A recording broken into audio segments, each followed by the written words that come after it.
नमस्कार दर्शकों, अभी हम मौजूद हैं सतलोक आश्रम सोजत में।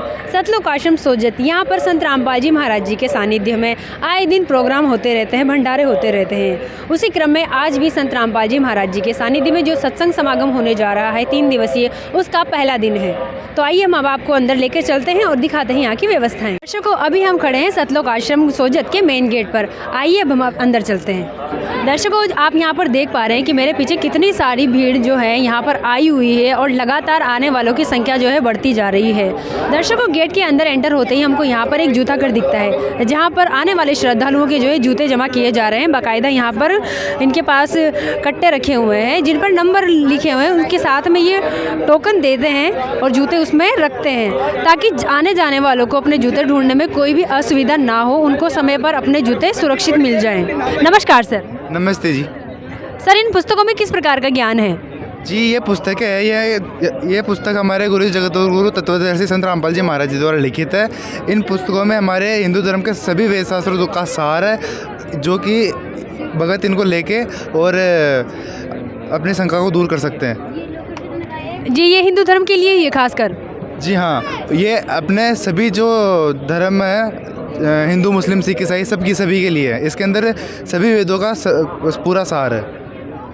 मतलब आपके कहने का मतलब ये है किसी धर्म विशेष के लिए ये पुस्तक नहीं है, सभी के लिए है? जी हाँ।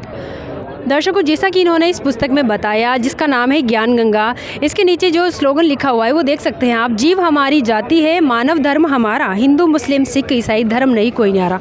दर्शकों, जैसा कि हम समाज में धर्म के लिए लड़ते रहते हैं कि हमारा धर्म बड़ा है, मुस्लिम कहते हैं कि हमारा धर्म बड़ा है, हिंदू कहते हैं हमारा धर्म बड़ा है, लेकिन यहाँ पर संत रामपाल जी महाराज जी ने अपनी पुस्तकों में लिखा हुआ है, ये एकता को मतलब दर्शाता है कि संत रामपाल जी महाराज जो है सबको एक मत करने का, एक भक्ति बताने का ज्ञान दे रहे हैं सभी को। दर्शकों, अभी आगे आने के बाद हमको यहाँ पर दिखते हैं कि जो संत रामपाल जी महाराज जी के यहाँ पर सेवादार है, वो हाथों में खाने का पैकेट लेकर खड़े हैं। आइए, इनको लेकर खड़े रहने का क्या कारण है? नमस्कार सर। नमस्कार जी। सर, ये खाने के पैकेट लेकर खड़े हैं आप, इसका बताइए क्या कारण है? इसका यही कारण है जी, जो भी संगत में व्यक्ति आते हैं, भगत आते हैं, तो जाते समय सफ़र के अंदर भूख से परेशान ना हो, यही कारण है इसी का। इसीलिए जाते समय ये भंडारा दिया जाता है उनको, परेशान कि इसके पैसे लेते हैं आप? जी नहीं, ये बिल्कुल निःशुल्क सेवा है जी। यहाँ पर जो पतीले रखे हुए हैं, भगवान वाले आने जाने वाले अनुयायियों के लिए जो है, श्रद्धालुओं के लिए खाना रखा हुआ है, ताकि वो उनको जाते वक्त ये दे सकें। दर्शकों, अब आप मेरे पीछे देख पा रहे हैं जो पंडाल का गेट है वो कितना।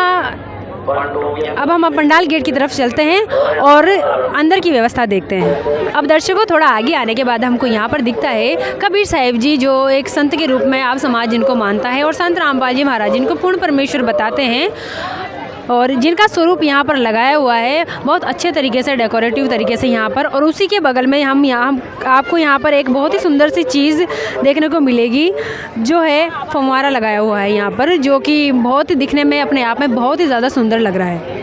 दर्शकों, अब हम ऐसी अद्भुत जगह पर पहुंच चुके हैं। यहाँ पर आप मेरे पीछे यहाँ पर देख सकते हैं कि यहाँ पर लिखा हुआ है, एक मॉडल टाइप में बनाया हुआ है यहाँ पर, सशरीर सतलोक जाते कबीर परमेश्वर। वहाँ मौजूद पंडों ने अपने पोथी पत्रे को जांचा, परखा तो पाया कि कबीर परमेश्वर तो स्वर्ग से भी ऊपर किसी लोक में गए हैं, उनके पार्थिव शरीर की जगह सुगंधित फूल मिले।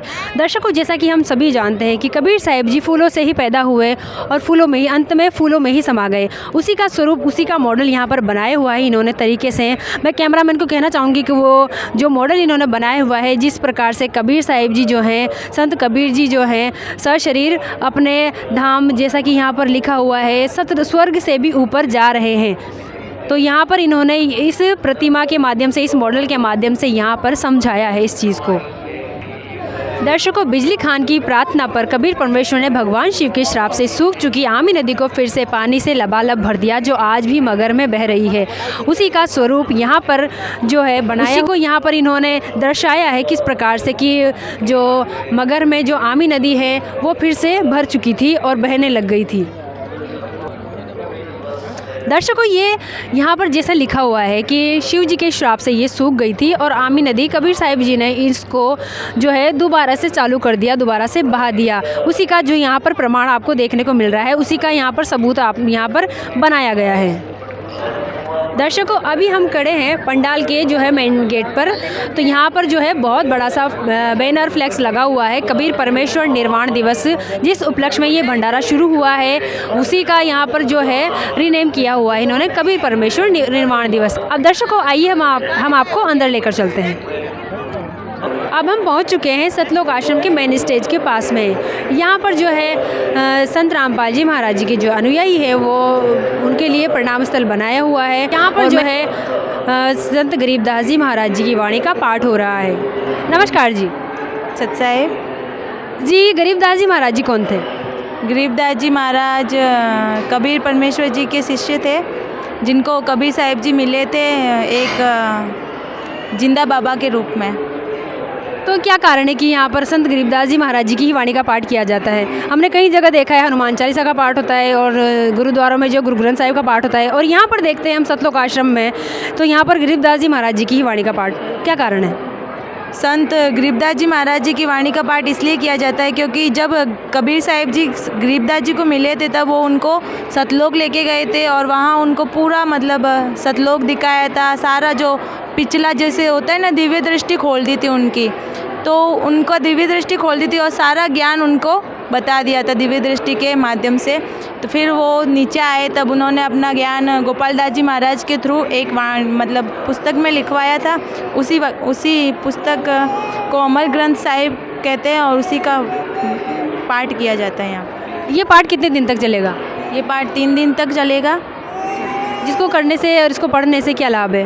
इसको पढ़ने से जो भी श्रद्धालु इस पाठ को, इस अमर ग्रंथ साहिब की वाणी को सुनते हैं और पढ़ते हैं, उनके पाप कर्मों का नाश होता है। दर्शकों, जैसा कि संत रामपाल जी महाराज जी के अनुयायी ने हमें बताया कि गरीबदास जी महाराज जी की वाणी को करने का क्या लाभ है, तो दर्शकों आप भी इस समागम में, इस सत्संग में ज़रूर पहुँचे, इस वाणी का लाभ ज़रूर उठाएं। धन्यवाद।